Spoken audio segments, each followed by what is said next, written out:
Boxing Truth here, back with another video. Make sure to smash that like button, like, subscribe, all that good stuff. Alright, let's talk about it. Reports coming out. First cop saying there was talks, which was old news. And now Jake Donovan is reporting that there's actually a deal has been reached, according to Boxing Scene, for a championship clash between Stephen Fulton and Inoue at Super Bantamweight for a late spring showdown in Japan. The fight's in Japan for one reason. It's the only place in the world this fight makes any type of money, does any type of business. Inoue is pretty popular in Japan. He's getting significant purses over there. So the fight doesn't really make sense in America unless, Fulton wants home field advantage, doesn't really want to go to Japan, is willing to take a pay cut in order to get home field advantage. Obviously, I'm very skeptical about this fight. It's one of those fights where, Heyman fighters don't usually take, especially if they have to go to foreign soil and try to get this done. Especially a defending champion, but Fulton is just not as popular as Inoue. Inoue is considered the pound for pound guy, the more accomplished guy.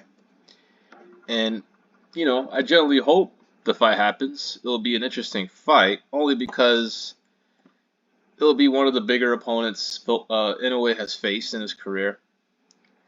It'll be against a Heyman fighter. And it's for 2 belts in another weight class. And it will continue to add to the accomplishments of Inoue's career.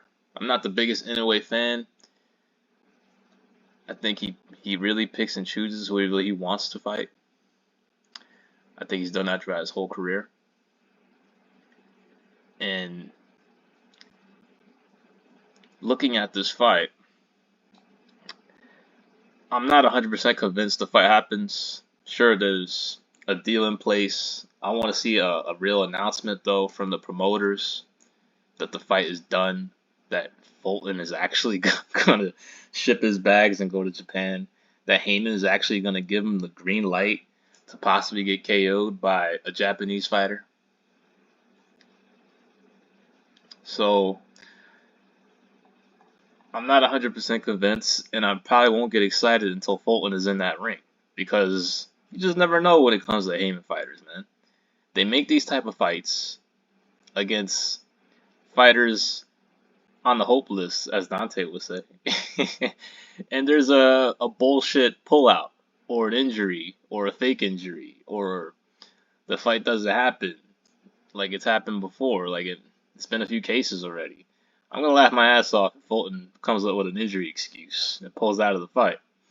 That's still a possibility, but it's a good fight. People will be interested. It should happen. Fulton will get a career high payday. I mean, this is prize fighting, by the way.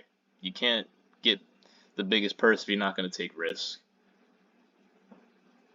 And I would consider Inoue a significant favorite going into this fight.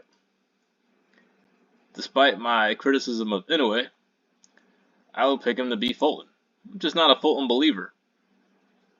I don't think he's that good. If you're that good, you shouldn't be getting your ass whooped by this guy then. But this guy is pretty good, though. Brandon Figueroa. He's actually pretty good.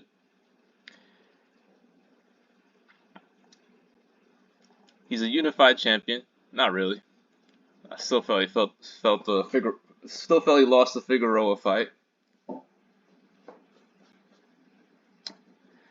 And now he's gonna take, if it's really finalized, he's gonna take a gigantic risk by going to Japan and fighting a very big puncher.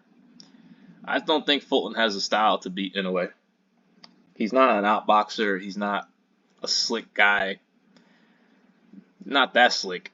I don't think has the best defense. He's really a guy in the pocket. That's his style. He's a pocket fighter that likes to counterpunch. But I think he's going to be in Inoue's wheelhouse if he fights like that. And that's how he usually fights. He's aggressive, he's in the pocket, he throws punches and bunches, and he likes to counter. And he did show toughness in that Figueroa fight.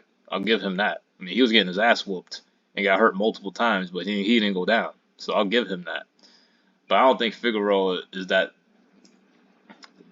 the type of puncher that Inoue is. But he's a much bigger guy physically.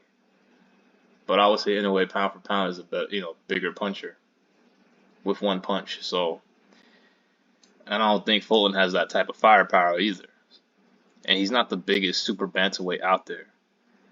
So I think a lot of advantages Inoue has. I think he has more experience. He's more accomplished. I think he's the more explosive fighter. And overall, he's been the more impressive fighter coming into this fight. Fulton doesn't have the firepower of Donaire. Donaire is the strongest fighter Inoue has ever fought, and he needed 2 tries to beat him.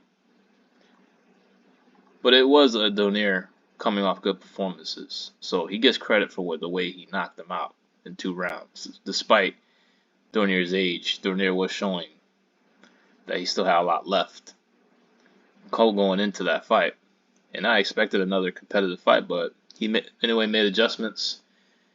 He made adjustments off Donaire's counters, and he was able to knock him out. I still have to see it to believe it. I need to see Fulton get on that plane and then attend the press conference, get out of the dressing room, and when the bell rings, he doesn't walk away, Then I'm convinced. So hopefully there's no bullshit injury excuse. I'm a little surprised, but thinking, there's no other big fight out there for Fulton. Not really. Outside of the rematch with him, with Figueroa, for some reason that fight's not happening. Maybe Fulton is demanding he gets the Inoue fight, wants to stay at super bantamweight to defend his titles in a blockbuster fight against Inoue. It will be for a big purse. I mean, the risk is he can get knocked out and embarrassed, but who cares? It's prize fighting. It's for the biggest prize, the biggest risk. And if he beats Inoue, Fulton will get that recognition. He'll get that pound for pound status, and he'll be considered one of the best fighters in the world. But I don't see him beating Inoue. But we'll see if the fight even happens. Just never know when it comes to the Al Haymon fighters. This is Boxing Truth. I'm out.